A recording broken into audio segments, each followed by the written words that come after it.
pleasure for me. Oh no, same here. This is the first time for me. I've never done an Instagram live, so Well, triple excuse me triple if I'm honor then. okay. Yeah. So All you're in right. California now, in quarantine, in I'm in lockdown. Los Angeles. Yeah, Okay. we're all supposed to shelter in our houses or Yeah. apartments. But it's not very much different from how I normally live. This is what I was telling people. This is pretty much my life here Yeah, with yeah. with the piano and then Oh yeah. occasionally the Oh keyboard. wow. And so it's not dramatically different. I miss going to a coffee shop and seeing other human beings, but they'll be on their phones anyways, so it's not Exactly. it's not dramatically different, I guess. But I feel terrible for people who aren't used to it, that this is something new, Yeah, that they're not used to being alone. I'm used to being alone. I don't mind being alone. sure. I actually kind of enjoy it. But a lot of people, it's very difficult. A huge adjustment for them. Excuse me, I'm having my afternoon chocolate and tea. Chocolate. Um, It looked like cashew nuts. I was picking out on cashew nuts today. no, it's But, chocolate. good. Dark? um, Dark chocolate. Yeah, keep Yeah. me You don't awake. you don't strike me as a white chocolate with bits kind of guy at all. I used to like white chocolate when I was younger. It's too sweet. I don't like things that are too sweet. I Sure. like bitter things. That This maybe says something about me. this is why we were speaking about Scriabin the other day. Um, Scriabin is one of my favorites. I have wide-ranging tastes. I like a lot of 20th century music. Really? I'm Post getting sort into of I've been Stravinsky getting into stuff? Penderecki lately because he died Wow. just recently. Yeah, exactly. Well, he's one of those people that, like, the great Friedrich Gulda. He said you'll only become famous once you die. So he faked his own death. Who did? Friedrich Gulda. Oh, he did. I And don't know then who he that went. is. It'll be a great story for 49 Laws of Power, which is maybe something for notoriety. But he was obsessed with this idea that you'll only become famous once you're dead. And he said in Vienna nobody's sort of celebrated or famous until they're dead. So he faked his own death. And people had a funeral for him, and they wrote an I obituary think and I think everything. there was an obituary. I think so. Oh, that is a I great think story. I think only very very few people knew about Uh-huh. it and were sort of in on it. Well, Great. it's always a great fantasy that you have of Uh, if I could be at my own funeral and hear what people have to say about me, and to hear them sort of falsely praise everything that of all to course. cover up all of my faults and everything. It's a fantasy that I have and most people have. What would your fantasy funeral sort of obituary look like? What would people be saying that would make you think, you know what, that was a life well worth lived? I don't know. I mean, I don't know who would come to my funeral for one thing, but just to hear that I changed them, I had some influence on them, and that you know, I don't know. I guess it's always weird when you go to funerals, people that you know, and they're always painting the person as this perfect icon, this perfect Sure. being, no Yeah. flaws or anything. I would kind of prefer that people would be a little more honest. They would point out some of my flaws, which I definitely have, like my sister would know very well. So, maybe something like that, where the real human being, the flesh and blood comes out, not the kind of Mhm. idealized angel figure that usually people and create. and that's a real underpinning in your latest book, which is the Laws of Human Nature, which I adored. And I think one of the things that is so striking is that you're, again, a sort of rebuttal to all this general self-help nonsense, which is you're perfect the way you are and everything you do is great, it's just other people don't see it.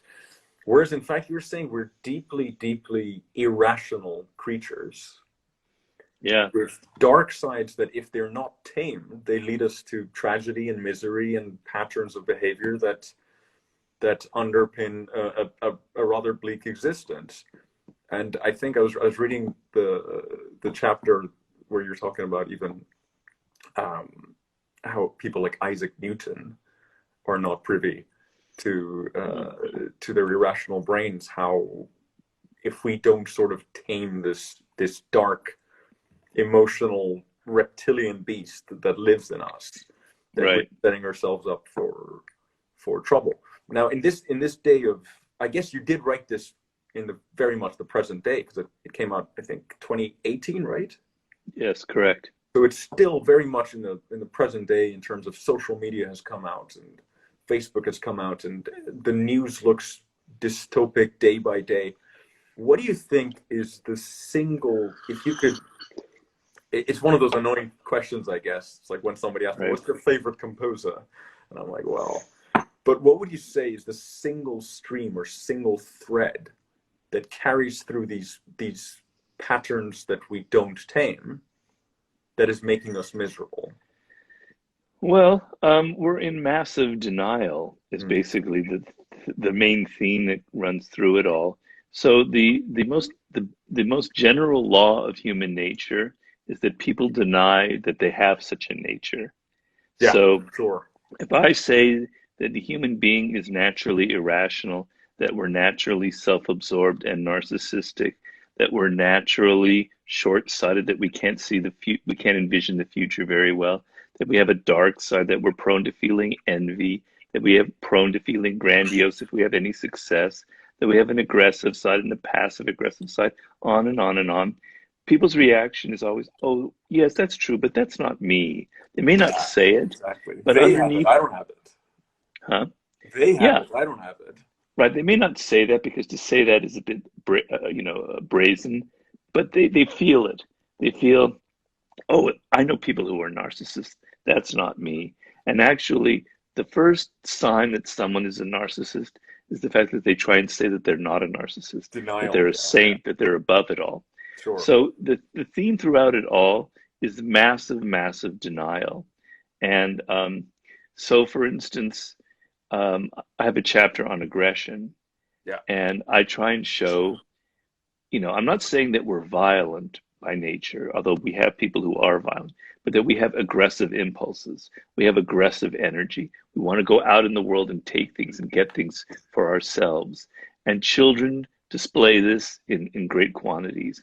And I always say if children have a show of quality, that means it's something deeply embedded in us. Yeah. And I try and show the roots of this aggression lying hundreds of thousands of years ago, and how the so-called ideal of the hunter-gatherer as this peaceful, wonderful creature that existed before civilization, it's not true.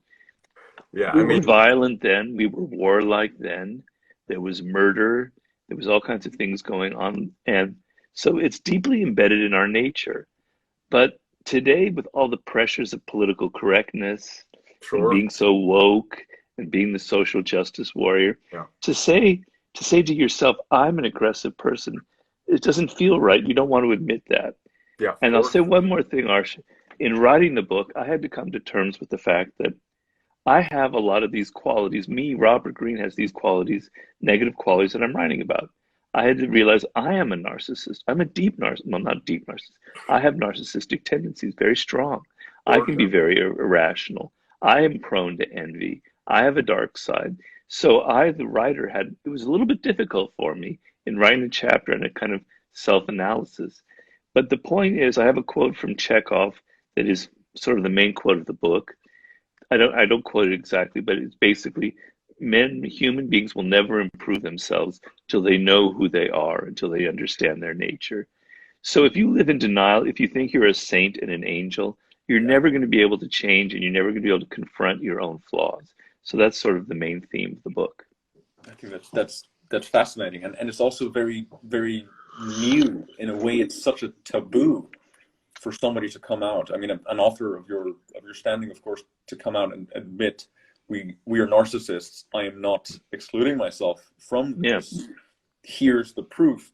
And yet, what really I find so fascinating is so many people who read your books, they read it as almost you're trying to say you should be doing these things, rather than you're saying, I'm just showing you how humans operate, or how laws of power govern most business transactions, most workplace environment. And people tend to think that you're trying to tell them this is an apt way to live your life. In fact, you almost go out of your way, not only in the books itself, but in interviews and in writings, to say that if anything, the books should show you how to protect yourself, or how to call out or how to notice other people's, for example, toxic narcissism, or other people's toxic power obsessed plays or damage and things like that. Would you agree with that? Well, I have a somewhat novel approach as a writer. I assume that the reader is an adult, that they're a mature adult Bold who is, assumption today. it is an unusual assumption. So Yeah. I'm not going to talk down to you. I'm not going to preach to you. I'm going to simply show you what's going on in the world as it is. So if I'm writing a book about power, I don't want to moralize on it. I don't want to sugarcoat it.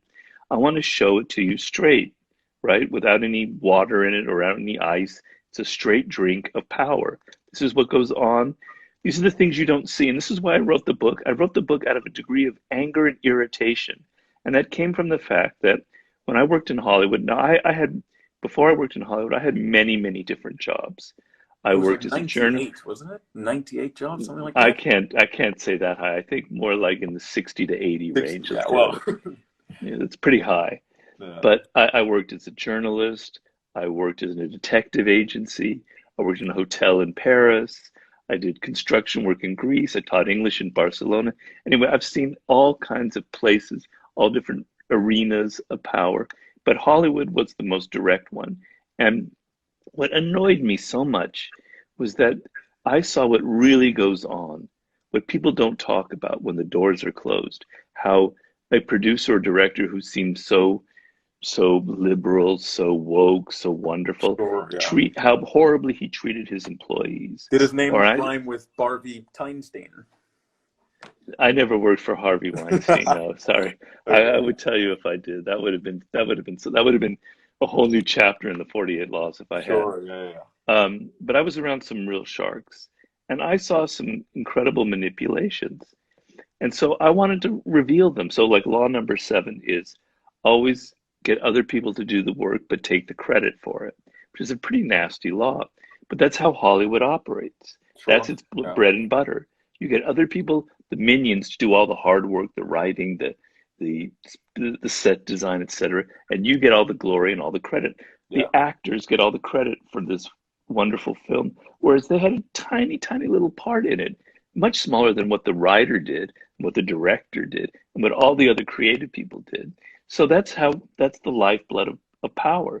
You get other people to do all the hard work, and you look like a genius. But Sure, yeah. nobody talks about that. So I write a chapter on that, assuming that you, Arsha, are an adult, are a mature person with some reading skills, so you can understand irony, which a lot of people don't understand. And Sure, so yeah. when I write a chapter like that, I'm not telling you to go out and do that. I'm making it very clear that this is how power operates. So don't be naive. Have Yeah. your eyes wide open. And that's the case for, all of my books, basically. And I think even though you draw upon the stuff, your books are littered with great ways on how to channel these dark energies, particularly the latest one, The Laws of Human Nature, where you Right. talk about even chronically narcissistic people, if they can sort of channel this feeling of inadequacy or feeling of lack of childhood love into something worthwhile, into something creative or great, they end up becoming CEOs of companies, they end up becoming. But then you also say that if you can somehow use empathy as an addition to our inert and inherent narcissism, that can actually be a benefit. Can you talk about that maybe a little bit more? My point is that we humans are gifted. We're the premier social animal on the planet. We have wired into us absolutely unbelievable, almost miraculous social powers, such as mirror neurons, which I discussed in my last Yeah, book. which is great for Um, mastery as well. yeah, and so and we see that in infants. So at 1 year old, infants are so attuned to their mother, if they have a close relationship with the mother, that they can sense her her moods in this incredibly empathic way.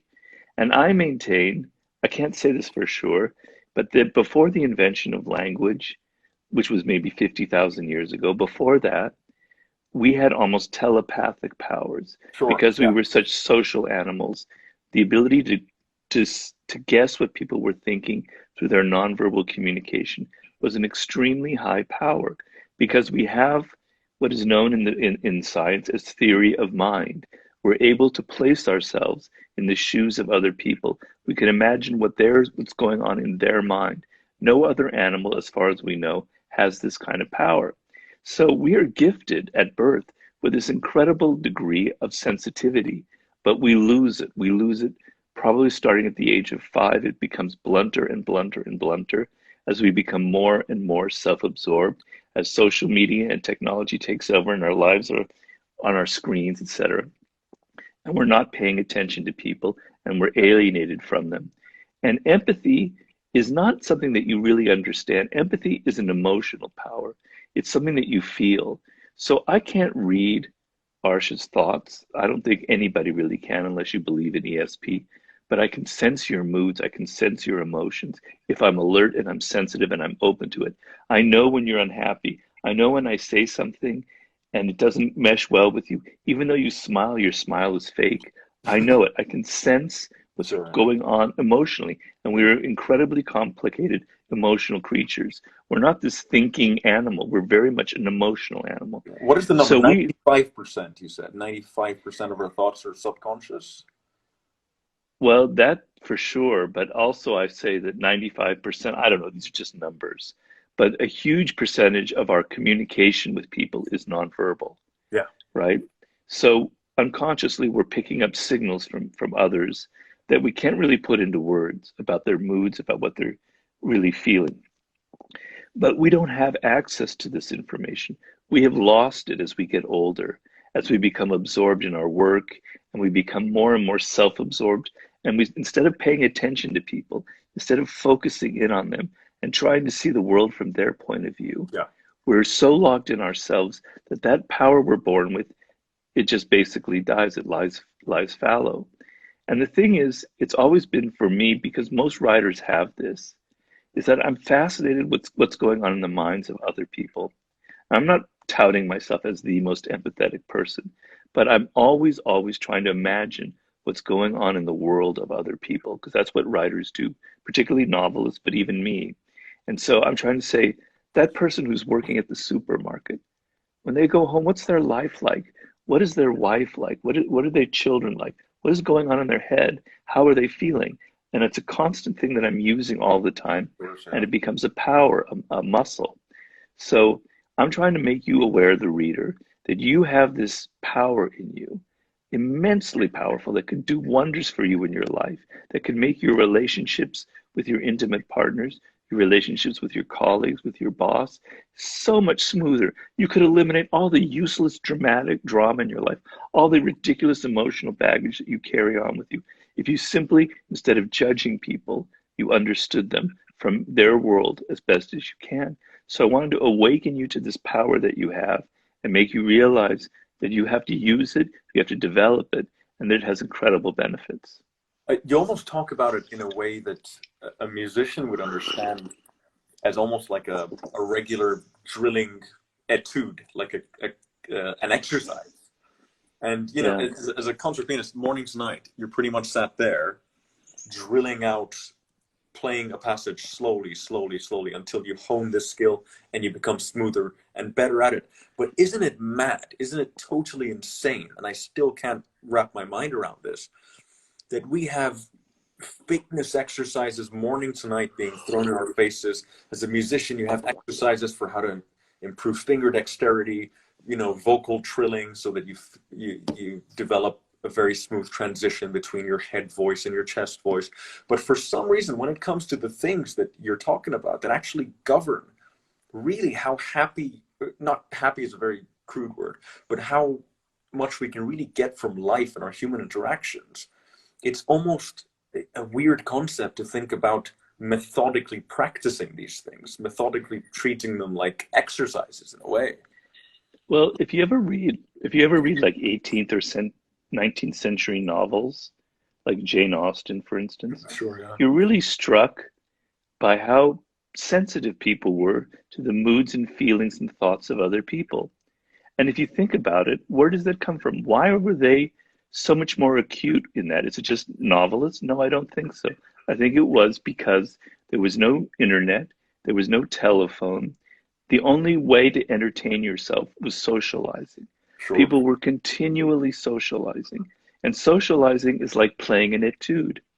When you're constantly interacting with people, if your whole life depends, and your whole sense of entertainment and distraction depends on getting along with people and understanding them, it's a muscle that you're using all of the time, day in and day out. You're constantly aware of other people's moods and their thoughts and their Yeah. feelings, and it develops a sensitivity. And if us in the modern world are not doing this, even if you go to a restaurant and you'll see a couple sitting there and they're not talking to each other, they're Oh like yeah. first looking on there and then they share it. They're They're not taking even snaps for their Instagram stories, and yeah, right. mental. So it's not something, it's not a muscle that we're using. But the second thing is we're such a technological culture.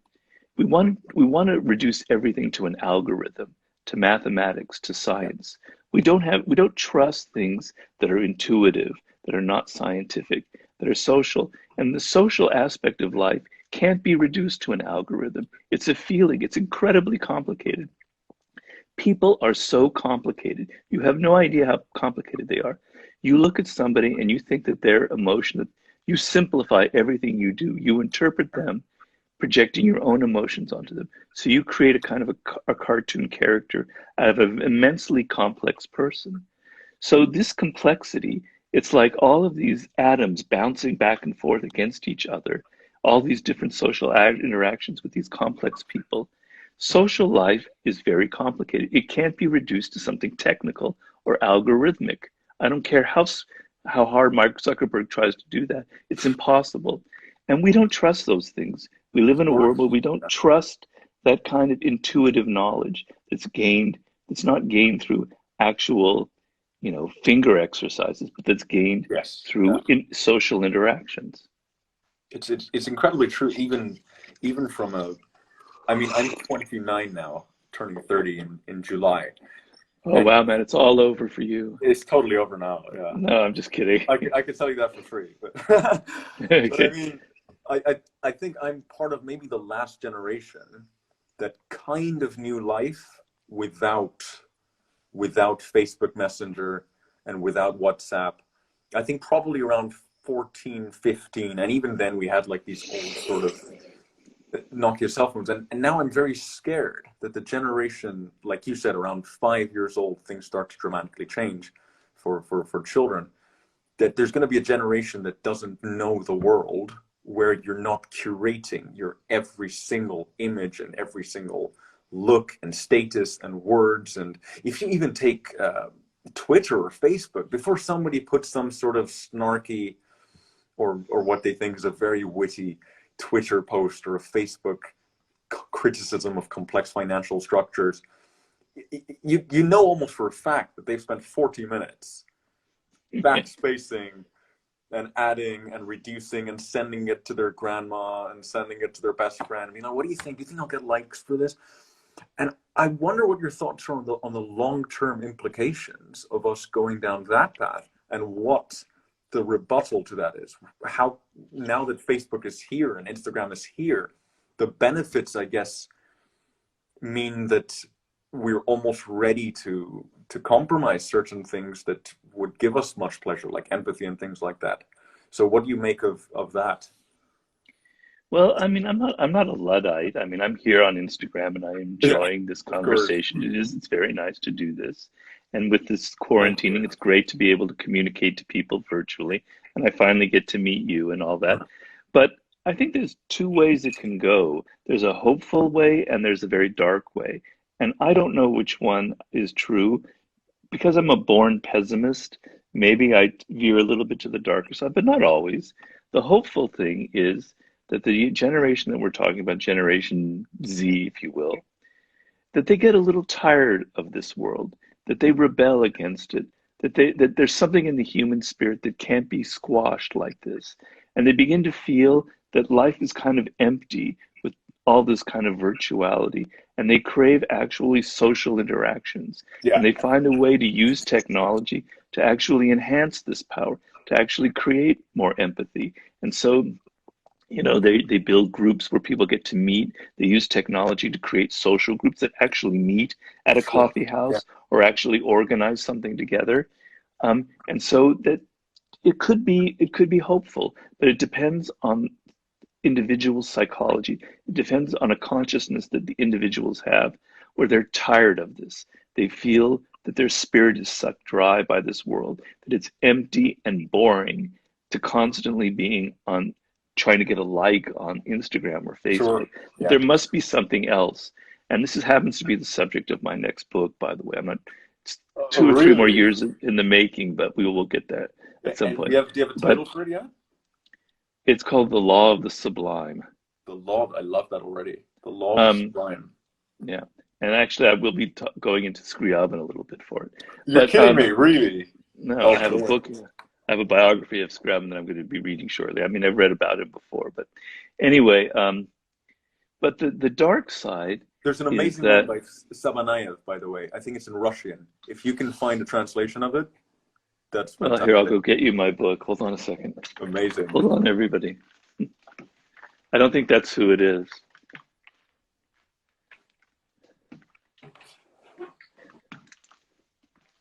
There is some good that can come from this COVID-19 stuff. If Robert Greene on Instagram goes and gets you a Scriabin biography, all is not lost yet. This So, is not.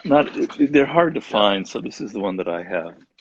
Scriabin. Who's the author of that? Um, Phobion Bowers, a very weird Oh, no, name. I haven't read that one actually. That's amazing. Well, I can't read Russian, so if it's a book in Russian, I don't know if that'll help me. Yeah, yeah.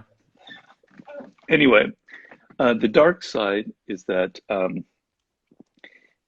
technology overwhelms us, and that we raise a generation that's socially illiterate, that's socially retarded. I hate to use the word, but Yeah, that lacks basic skills and sure. doesn't, and so loses a touch, a feeling for what's human, for what's basically who we are, the sensitivity and social awareness, that there's no going back, that we cross a certain threshold. I'm not saying which is which, but that's I did once have a dream about 12 years ago in which I was in the year 2077. I believe that's what it was. And I was walking around and people were all happy and they were like walking in groups and they were smiling. And I had the thought in my dream, wow, they figured it out in the future. They actually created a world that was decent and wonderful, and so that still is part of me. I still have traces of that hope in me. It's pushing you towards optimism, I guess, a little bit. I hate to say that because it makes me sound like I'm getting soft, but I do have. I mean, if you read a lot of history, which I do, you understand that things go in cycles constantly. So people become kind of harsher and meaner at certain points in history. So you can take, for instance, the 1920s and the 1930s with the Great Depression. And there's a great German writer, Walter Benjamin, who wrote about the personal lives of people in Germany in the 20s and how, because of these circumstances, everyone was getting mean-spirited and ugly. And it was sort of like the breeding ground for Nazism. And then obviously that changed. So things go in cycles. So maybe this is also just a weird cycle we're going through. And in 50, 60 years, as I said, a new generation will come which will completely go back. There'll be like a rebirth, like in the 60s, of that kind of spirit. So I don't know. I'm not Nostradamus. I don't know. Sure, sure. I think one thing that also has changed dramatically, I guess, is how education has become very, very consumption-like, in the sense that people now go and they pay money, they sit in a lecture and they're told things.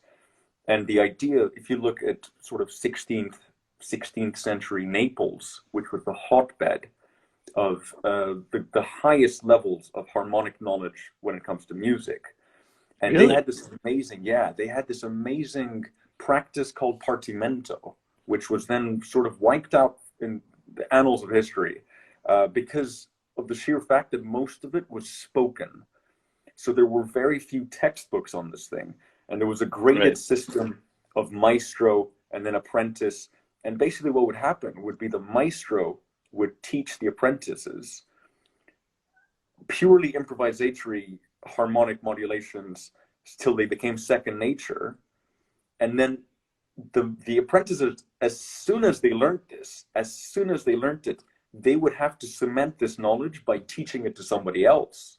I know that there used to be, you're talking about 400 or 500 years ago, there used to be apprenticeship systems where you learned by doing, by watching. Exactly, yeah. You would learn like how to make a violin by watching somebody like Stradivarius, who had a real feel for it.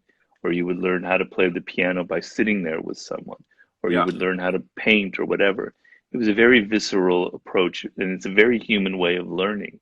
That's how we actually became the intelligent, conscious creatures that we are. So it's a kind of form of knowledge that is being lost now. And also, it's now the idea of, instead of a back and forth, like any human interaction must be an emotional current that goes back and forth. Now it's mostly like the professor, the teacher kind of telling you people what to do, Exactly, kind of yeah. imposing. And what you want to do is you want to awaken in the student their own creativity, their own way of thinking, so that what they're learning becomes their own ideas.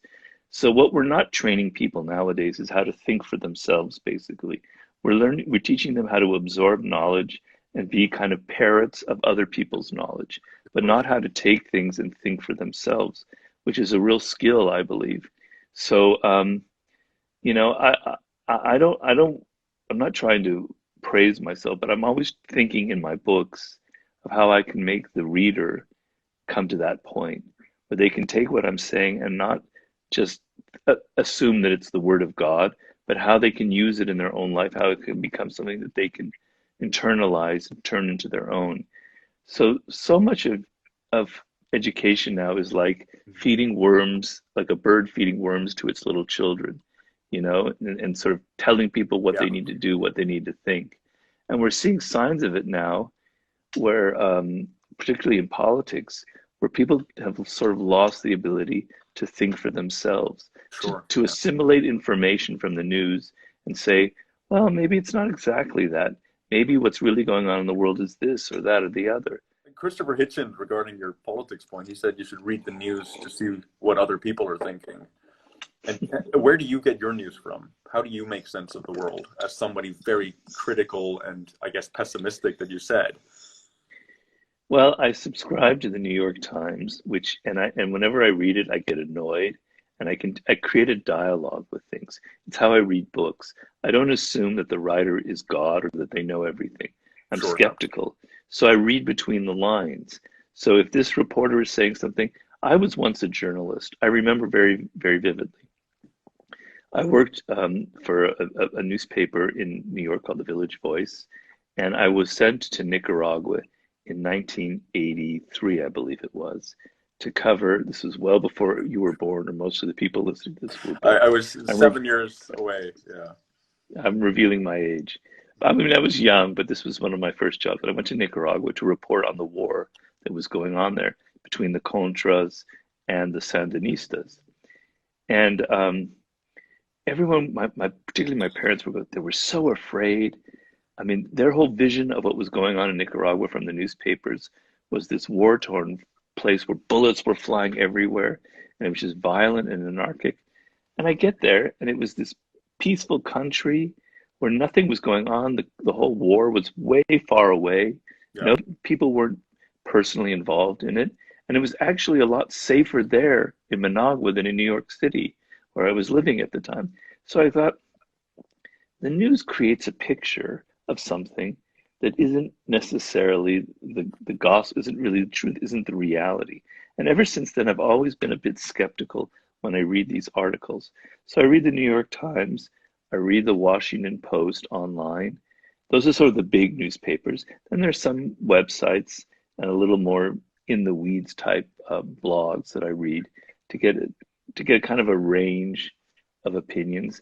I don't like to read like right-wing conservative stuff because it just gets me too angry. Yeah. I had a stroke 2 years ago. nearly died. I don't want another stroke. And reading I that see you've kind been of, recovering great, though. I'm so pleased to see that, Joe. I'm recovering, yeah. I can't play the piano because I don't have my left fingers here, but um, I don't want to have another stroke. And if I have to read like right-wing bullshit, it's Sure, gonna kill me. So sure. I avoid that. But But do you also see those sort of same annoyances with parts of the hard left as well? yeah, most definitely, most definitely a kind of encrusted kind of political correctness where everyone is trying to prove how exceptionally woke they are. Yeah, And it's very, very rigid. So, I happen to be for the United States, I happen to be vote Democratic, but it's not like I have the hard position where I believe everything that Bernie Sanders believes in. of course. Yeah, yeah. I diverge quite often from their opinion. There are even some things I feel socially that make me a bit conservative. So, yeah, I think that people on the left can be way too puritanical and way too self-righteous. Um, I, I'm sort of a child of Machiavelli. He is my spiritual father. I love Niccolo Machiavelli. Of course. And so I've always liked people kind of on the left who have a Machiavellian way of doing things. Like Franklin Delano Roosevelt is my favorite American president. And he was very, very Machiavellian. He knew how to play the power game. And those are the kind of people I like. There are not too many of them left like that, but that's sort of more where I swing. We've talked a lot about the sort of dark truths that live, I guess, inside people. What are the most practical ways for somebody to start or even begin to address these things and to make something more positive come out of them? Well, it's like, if you woke up in the morning and you went out and you never looked in the mirror, you never looked at how your hair is combed, what your face looks like, or what you're dressed like, you'd be a pretty strange individual and people would maybe avoid you. Yeah, So you use a mirror to kind of know what you look like. Well, you need a mirror to hold up to your psyche, to your personality, to show you who you really are. If you walk around never looking at yourself, never looking inside and seeing who you really are, you're never gonna change. You're gonna offend a lot of people. You're gonna push people away that you didn't intend to push away. You're not going to attract the people that you want to attract. So you need to look inside. You need a mirror. And that's sort of what my book is. I find be so grandiose. I'm holding a mirror up to who you are. So you have a dark side. I explain in that chapter where it comes from. It comes from your early childhood, and I explain why that is. And I explain why you have repressed it as you've gotten older. So if you've noticed something interesting, so many successful artists, the ones that we love the most, musicians, novelists, film directors, they weren't always the best people. They were not always the nicest people, right? So, but they were very able to kind of, unsavory. A lot of them were a very lot of them very unsavory. unsavory. Yeah. Yeah. But that doesn't mean, but they were able to take a lot of their dark side, their impulses, and put it into their work. One of my favorite writers is Dostoevsky, and he was no angel by any means, right? And he admitted it, and he knew it. He was very honest about himself. Yeah. And but look at how he put all of those demons into his great book. He even called one of his books "The Demons." So artists are the ones that are the best at this. They take that negative, that anger, that kind of bitterness, and they channel it into their work. So I tell people, you have anger, you have dark feelings, you have some hostility in you, you have aggression. Stop denying it, channel it, put it into your work. Perhaps you feel there's some great, incredible injustice in this world. And I don't mean to ridicule all people who are fighting injustice. I very much like people like that. I have a whole chapter on Martin Luther King and whom I admire deeply. Yeah. But take some of that anger that you have in the world and actually do something constructive. Organize people in some way on a political level and get something done. That's a positive way of channeling some of your dark energy. And so, like your aggression, instead of trying to repress your aggression and try to pretend that you're some saint, why don't you channel it into some kind of ambitious project into creating something, into using that energy to be persistent and to not trust other people, to do it, to enact your own vision, to have a vision of a work of art or a business or whatever, and to go put all of your energy into it. That requires a lot of aggressiveness. Of course. So I'm telling you, you have some dark qualities. They can be other things as well. It could be a rebellious spirit. A rebellious spirit can be very negative if you just say fuck you to everything in the world. You're Hmm. just constantly, but it could be something very positive if you channel it in the right way. So first, you have to look in the mirror. If you deny that you have any of these qualities, then you're just pissing away this incredible power because your dark side is half of who you are. And by denying half of who you are, you're denying half of your energy as a human being. And that dark side contains incredible energy, incredible power and creativity. You must be aware of it, you must see it, you must look in the mirror, and then you have to find a way to use it productively.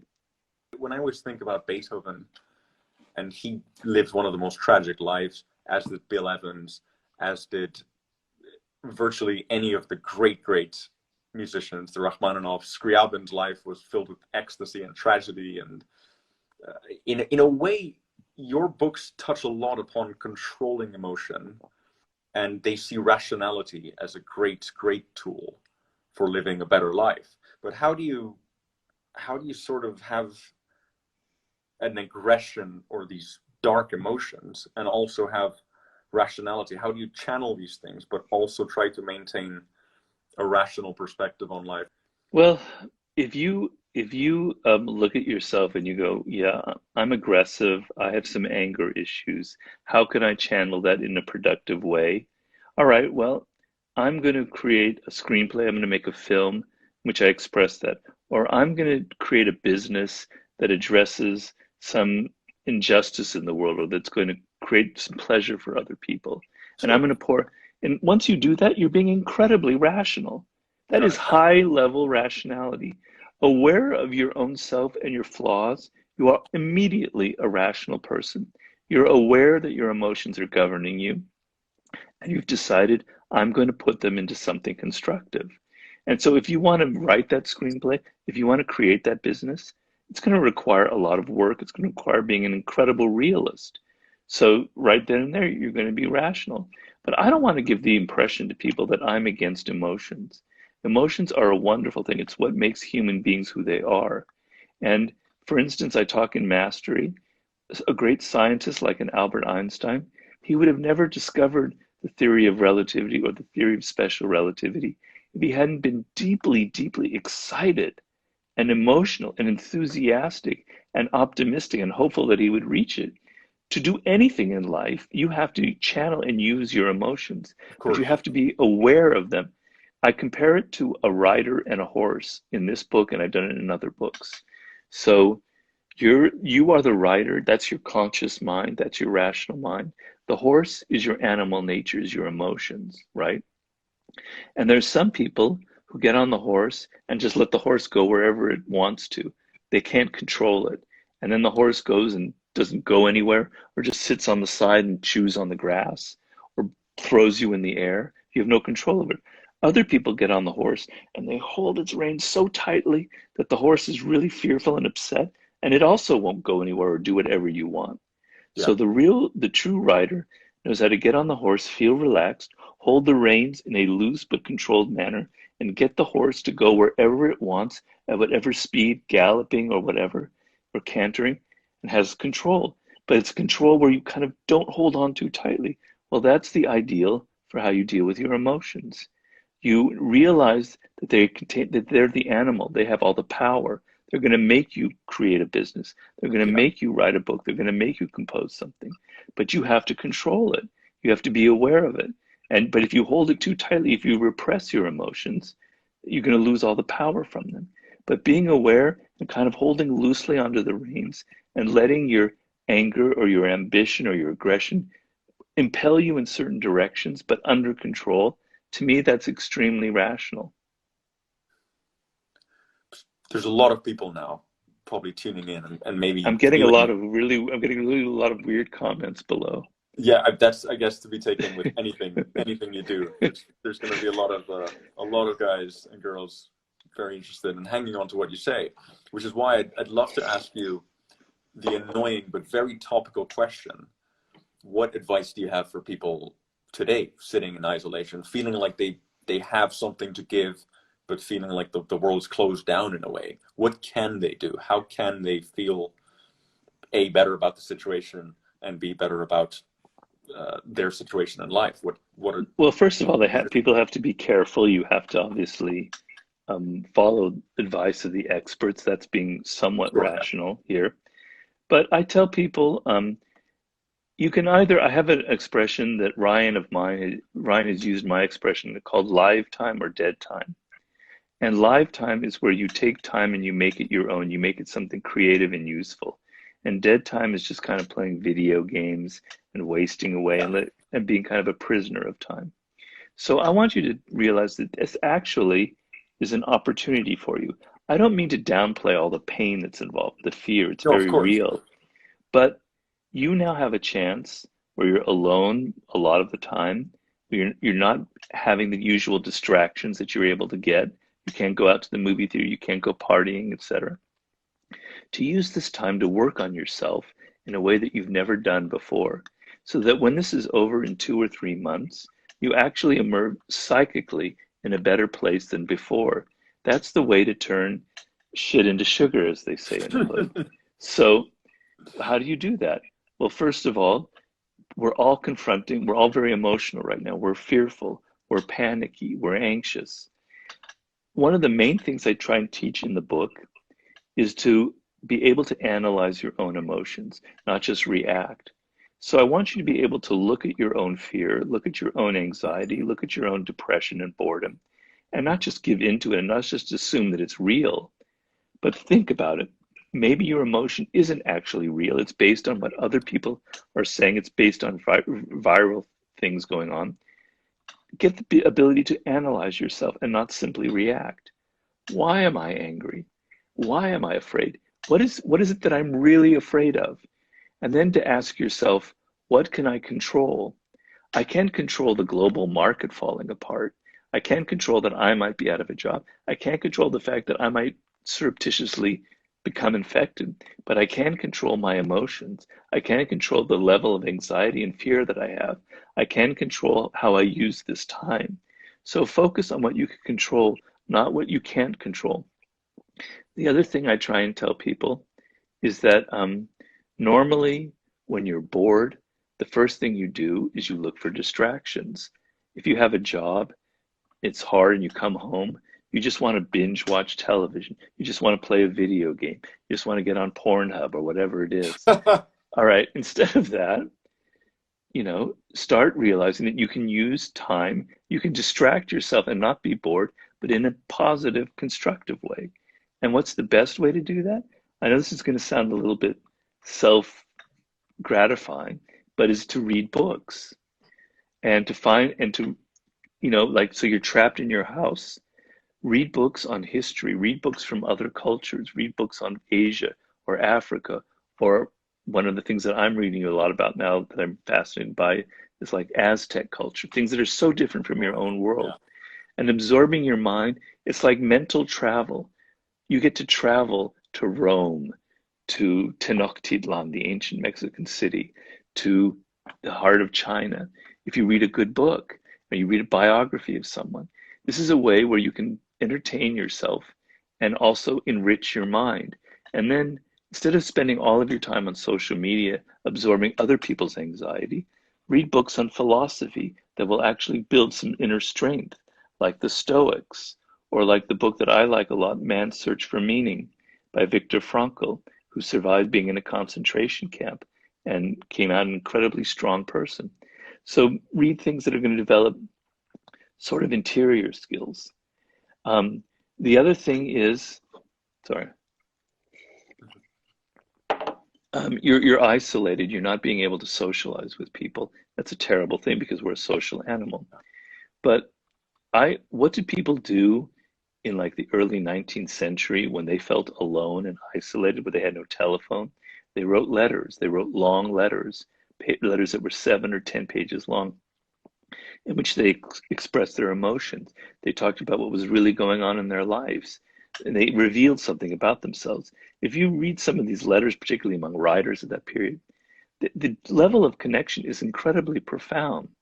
So I know you're not going to sit there and write a letter. I'm not saying that, but you can write an email, you can write a message on whatever medium you prefer, in which you open up to the other person and connect to them on a deeper level, where it becomes kind of a letter, where you're not just exchanging the usual banalities about life, but you're actually finding a way to learn something about them and get inside their world. So you're developing empathy in that, and you're also developing some writing skills, because you're going to be practicing writing more and more. I'd also say this is a time for confronting your mortality. You know, that's the law number 18 in my last book, is that as far as I know, no one that on this planet is going to not die, right? Everyone dies. It's the one thing we can say for sure. Okay. But you're going around and you're not thinking that. You're not saying this, but you're thinking, God, I'm immortal. I'm not going to die. It's always the other person. I'm not going to catch this virus. You're not. You're afraid and you're in denial, and denying your own mortality is the source of all of your other petty anxieties about life. Sure. You can't get away with this. You can't cheat reality, and so this is a time where you should actually say, tomorrow I could catch this. Tomorrow I could be in a hospital. Tomorrow I could be isolated. This could be the end of my life. Let's confront that. Let's think about it. Let me instead of turning away from it, let me face it. And what this will do is, if you do survive, and 99.9% of us will survive this moment, you've actually now increased all of your connection to life. By denying death, you're denying life.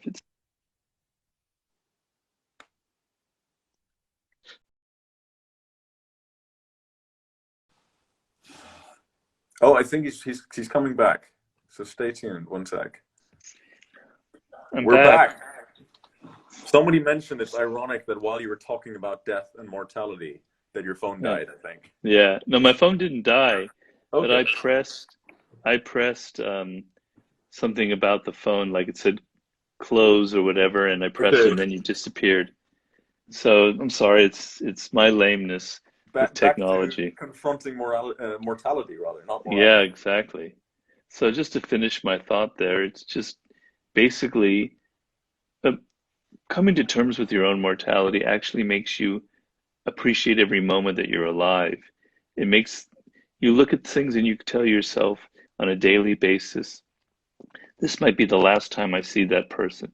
This might be the last time I see this spring weather or whatever.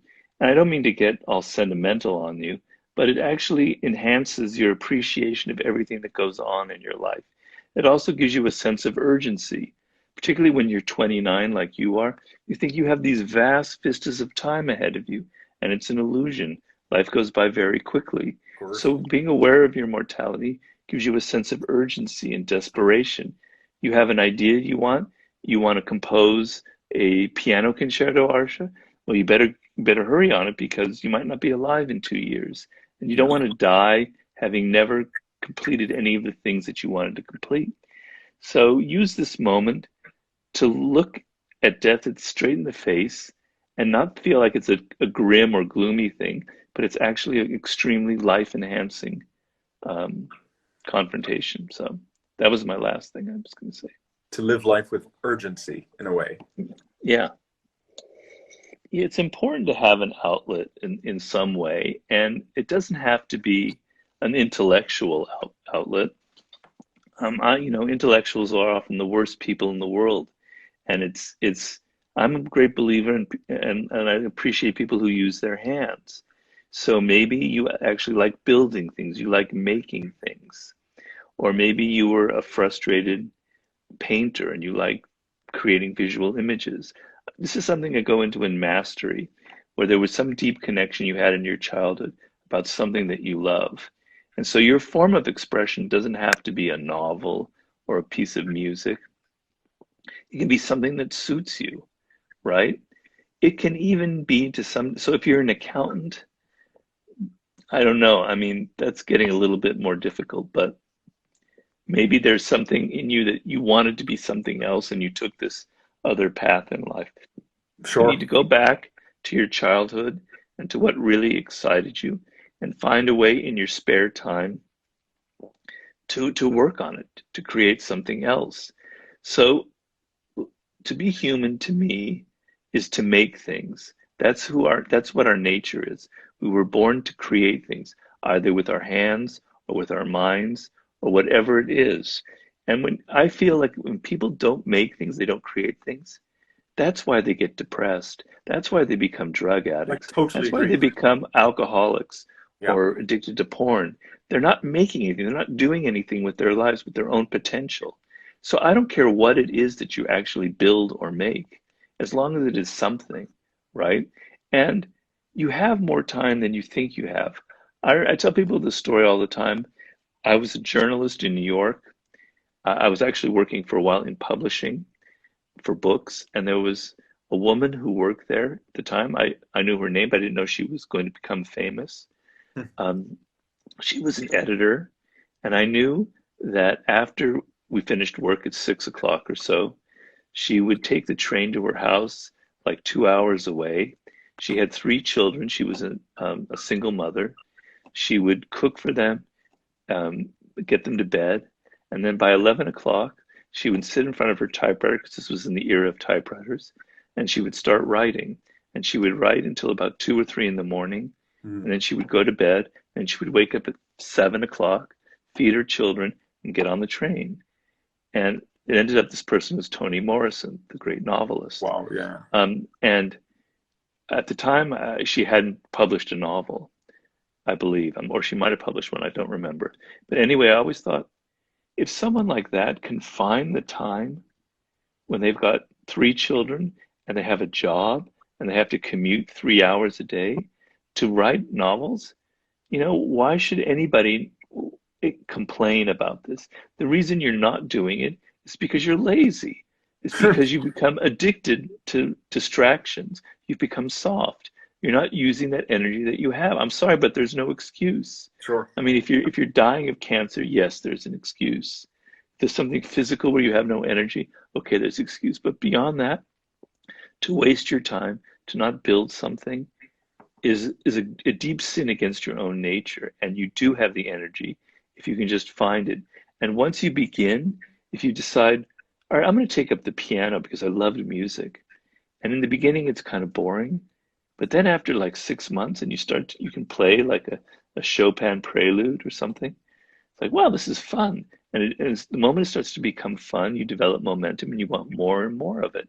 And so the playing the piano becomes more pleasurable than binge watching some television Of series. course. Yeah. That's the great change that has to go on inside of you. That makes perfect sense. And I feel it even sometimes when I have the outlet, I feel lazy to put this energy into this outlet. I still feel like it's easier to put something on the television or to do something other than Okay, of course, I mean, I'm not somebody I waste time, believe me, I waste plenty of time. I watch Lakers basketball games, for instance, or I watch old movies, for instance, things like that. So yeah, I'm not like always reading Nietzsche 24 hours a No, of day. I course. Yeah, yeah. understand. But you have to have some balance in life. That can't be the only way that you distract and entertain yourself, is what I'm saying. Sure. And maybe before I get off, are you going to play anything on the piano for us? If maybe, sure, why All not? right. How about something to play? Something Scriabin inspired, maybe an improvisation style of Scriabin. Is that what you'd like, or something Can else? you can you can't play Vers la Flamme, can you? Oh, I wish. No, I haven't actually played that one. I It's can hard. improvise on the style of Vers la Flamme if you like. Um, I'm trying to think.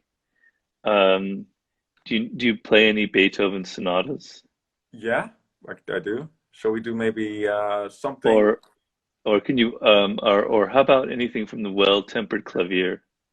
well-tempered clavier? I think I have to get it out, but or All the right, Art well, of what? Fugue. The Art of Uh, Fugue. okay, Let's okay. try the Art of Fugue. I don't know if I remember that. I wonder if you can see it even. By the way, guys, this is totally unrehearsed. And we hadn't even planned to do any of the playing stuff, so let's see some Art of Fugue, if I even remember it.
That was awesome. Oh, thank you. That was great. That was really fantastic. Oh, thank you. That is Bach's You, Art of you, Fugue. you is there a longer version as well? It's about an hour, 10 minutes longer than that. So that's Yeah, the first, yeah. the contrapunctus, the first fugue, But and all the other okay, subsequent okay. ones are based on that one. And he But inverts it. there's one at the end that's much longer or That something. has his name Any in it. yeah. Exactly. Yeah, yeah. That's amazing. And then there's All I have is the Glenn Gould recording of the Art of Fugue, which is I don't know that's what you think amazing. about Glenn Gould. In fact, the most amazing thing about the Art of Fugue is there's a total mystery about the instrumentation, because he Right. never said it's for keyboard or anything. It He could have just wrote been it as right. pure music. Oh, I didn't know And that. my favorite version is actually for string quartet, which is Really? amazing because you hear all these four voices so amazingly distinctly well. And who Whereas does that? Well, I I'll think go look for it. The Emerson Okay. Quartet was an amazing, Okay. amazing rendition of that. And I mean, we were talking about using time wisely. If you ever have an hour, 2 hours, just sit down, close your eyes, guys. I'm not the one giving advice here at all. We have got Robert Greene here. But my small advice, I guess, would be, close your eyes, listen to the Art of Fugue. It's a transcendent experience. It's the height of human art, in my opinion. I'm gonna do that. I'm gonna get the Emerson String Quartet. Amazing, Yeah. amazing. Well, thank Yeah. you so much, Robert, for making the time for this. Oh It means no, my so much to pleasure. me. We'll do it again sometime. I hope so. I hope so. And enjoy the rest of your day. Keep safe, and I hope to see you in person once all this stuff is out the way. Yeah, yeah. I'm gonna be. I was in France recently, but I didn't have the chance. You're in London, right? Yeah, I'm in London. How come you have like an American accent? How come you don't have an English accent? It's a long. I can easily put on an English accent if you like. I And prefer I can the make other it way. more American as well, but it's like sort of transatlantic. If you think of those misogynistic It is. 1950s movies, Yeah, yeah. it's a bit like that. I guess because I went to international school. I was born and raised in Dubai to Iranian Oh, parents, really? and so And you went to the international school there, the actual international house?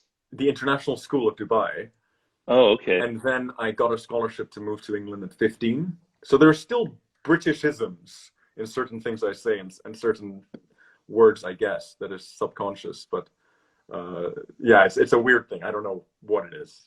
My accent. Ah, well, it's very nice. I prefer that to the English accent version. It's Oh, very thank nice. you. I'll Yeah. put that on my testimonials on my website. Okay.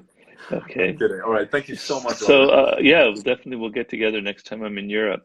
I hope so. I hope so. And until then, let's keep in touch, and I'll keep sending Definitely. you Scriabin clips Oh, as we're please, coming please. along. I really Thank enjoyed you your so playing. much. That was the perfect way to end it. Thank you so Oh, thank you. much. Take Okay. care. Take care. Okay. Bye, Bye bye. everyone.